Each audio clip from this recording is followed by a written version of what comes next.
নমস্কার বন্ধুরা, সবাইকে জানাই সরস্বতী পুজোর অনেক অনেক শুভেচ্ছা। আজকেও কিছু জায়গায় পুজো হয়েছে আর কাল সোমবারেও কিছু কিছু জায়গায় পুজো হবে। তো এই সরস্বতী পুজো উপলক্ষে আমি বানিয়েছি একটি ক্লে দিয়ে হার ও কানের। তো সেটা বানানোর জন্য প্রথমে একটা কাগজকে ওইভাবে শেপ করে কেটে নিয়েছি। তারপর ক্লেটাকে নিয়ে মিক্সড করে নিয়েছি এবং গোল করে বেলে নিয়েছি। তার ওপর ওই শেপ করে রাখা কাগজটিকে বসিয়ে ক্লেটিকে ওইটির সাইজ মতো কেটে নিয়েছি এবং ক্লেটি কেটে নেওয়ার পর যাতে ভালোভাবে ফিনিশিং আসে সেই জন্য হাত দিয়ে বেশ সুন্দর করে ওটাকে বসিয়ে দিয়েছি চেপে চেপে। এবার আমি এটির দুদিকে দুটি ফুটো করে নেব ট্যাসেল লাগানোর জন্য। আমি এটাকে চোকার বানাচ্ছি, তাই সাইডে এরকম দুটি ফুটো করে নিয়েছি। কেউ চাইলে নেকলেস বা লম্বা হার টাইপের বানালে সেটা পেছন দিক থেকেও দড়ি লাগানো যেতে পারে। এরপর ওটার ওপর একটু টেক্সচার দিয়ে নিয়েছি যাতে কালার করার পর খুব সুন্দর দেখতে লাগে। এবার বানিয়ে নিলাম পদ্ম পাতা। গোল করে একটু ক্লে নিয়ে সেটার মাঝখানটা একটা ফুটো করে দিলাম এবং সাইডটা কেটে নিয়ে বসিয়ে দিয়েছি। এবার বানাবো পদ্ম ফুলের কুঁড়ি। পদ্ম ফুল তো আমার খুব প্রিয় ফুল, আর কয়েকদিন পরেই তো পদ্ম ফুলের সিজন আসছে। তখন আশা করছি আমার গাছে আরও অনেক অনেক ফুল হবে। তো এখন তাই বানালাম ক্লে দিয়ে এবং পদ্ম ফুলটিকেও লাগিয়ে নিলাম, পদ্ম ফুলের কুঁড়িটিকে। এটা ফোটা ফুল নয়, এটা পদ্ম কুঁড়ি। এবার বানাবো পদ্ম ফুল কুঁড়ির যে ডাঁটিটা, তার জন্য একটু ক্লেকে লম্বা করে পাকিয়ে নিয়ে সেটাকে গোল করে নিলাম এবং পদ্ম কুঁড়ি ও পাতার মাঝে সেটাকেও বসিয়ে দিলাম। এইভাবে একইভাবে ডান দিকেও একটি পদ্ম কুঁড়ি ও তার ডাঁটি বানিয়ে নিলাম এবং আর একটু লম্বা করে ক্লেকে পাকিয়ে ওইটির চারদিকে একটু বেড় দিয়ে নিলাম যাতে দেখতে খুব সুন্দর লাগে। এবার বানাবো আমি হাঁস দুটি। হাঁস দুটিকে বানানোর জন্য প্রথমে একটুখানি ক্লে নিয়ে হাঁসের বডিটি করলাম। এবার বানাবো হাঁসের মাথা ও গলা। তার জন্য একটু ক্লেকে লম্বা করে নিয়ে সামনের দিক থেকে তার মুখের শেপ দিয়ে নিলাম এবং বাঁকিয়ে গলা আকৃতি করে নিলাম। এবার ওটাকে বসিয়ে ঠিকঠাকভাবে মাপ মতন হচ্ছে কিনা দেখে নিলাম। মাপটা দেখে নেওয়ার পরে হাঁস দুটিকে তুলে নিয়েছি, নিয়ে সাইডে রেখে ওইগুলো বানাচ্ছি। কারণ ট্যাসেল লাগানোর জন্য যে ছিদ্র দুটি করেছিলাম, যদি হাঁসগুলিকে ওখানে বসিয়ে দিই তাহলে ওইগুলি কিন্তু বন্ধ হয়ে যাবে আর আমি ট্যাসেল লাগাতে পারবো না। তাই হাঁস দুটিকে আলাদাভাবে বানিয়ে নিচ্ছি, পরে গ্লু দিয়ে ওটার সাথে আটকে দেব। তো হাঁসের ঠোঁটগুলি বানিয়ে নিলাম এবং এখন চোখ চলছে, চোখগুলিও করে নিলাম পেন্সিল দিয়ে এবং ওর ঠোঁটের কাছটা এই যে আকৃতিটা আছে সেটাও দিয়ে নিলাম। এবার হাঁসের ডানাগুলি করব, তাই ডানার শেপ দিয়ে নিলাম। এবার ডানাটিকে আস্তে আস্তে হাঁসের ওপরে লাগিয়ে দেব।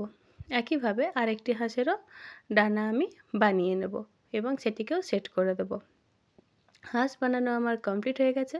এবার আমি বানাবো ইয়াররিংসগুলো। তো ইয়াররিংসগুলোর জন্য যে পেছনে যেই ডাঁটিগুলো থাকে ওইগুলো আমার কাছে ছিল না, তাই দুটো পুরনো কানের বের করেছি এবং সেগুলোকে ওই ক্লের মধ্যে আটকে দিয়েছি। এবার ইয়াররিংসটার বেসটা বানানো হয়ে গেছে। এবার ইয়াররিংসের ওপরে যে হাঁসটা থাকবে সেটা বানাচ্ছি।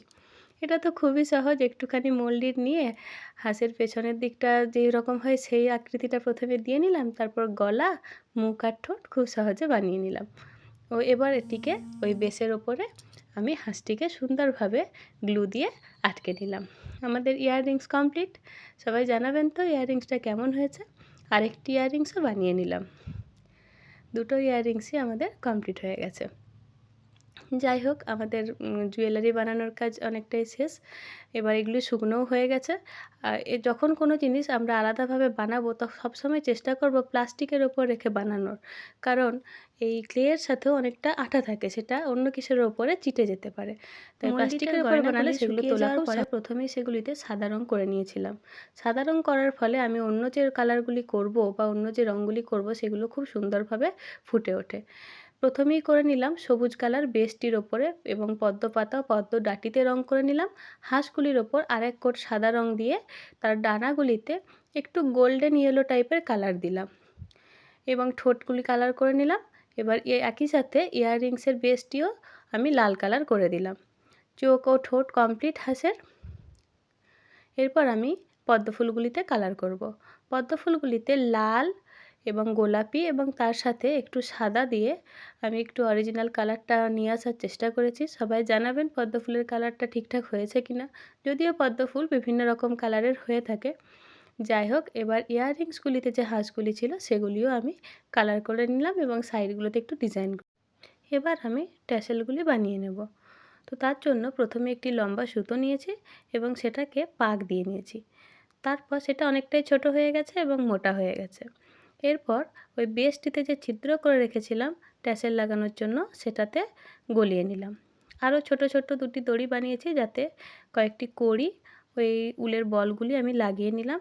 এগুলোকে আমি লাগাবো পেছন দিক থেকে, যাতে সামনের দিক থেকে খুব সুন্দর লাগে। প্রথমে একটু আঠা দিয়ে তার উপরে কাগজের যে সেলো টেপ মতন একটা আঠা হয়, এটার অরিজিনাল নাম আমি জানি না, ওটা দিয়ে আটকে নিলাম। দেখুন তো সামনে থেকে কত সুন্দর লাগছে। এবার 4টি বল নিলাম, বলগুলিকেও ওই টার্সেলের ভেতর লাগিয়ে দিলাম ও টার্সেলের ডগায় দুটি ঘুঙুর লাগিয়ে দিলাম, যাতে খুব সুন্দর লাগে। এবার আঠা দিয়ে ওই যে হাঁস দুটি আমার বানানো ছিল ওইগুলিকেও সুন্দরভাবে সেট করে দিলাম। আমার গয়না তৈরি। সবাই জানাবেন গয়নাটি আমার কেমন হয়েছে। এতক্ষণ ধরে ভিডিওটি দেখার জন্য সবাইকে অনেক অনেক ধন্যবাদ। সবাই ভালো থাকবেন, সুস্থ থাকবেন। সরস্বতী পুজোতে অনেক মজা করুন। Thank you.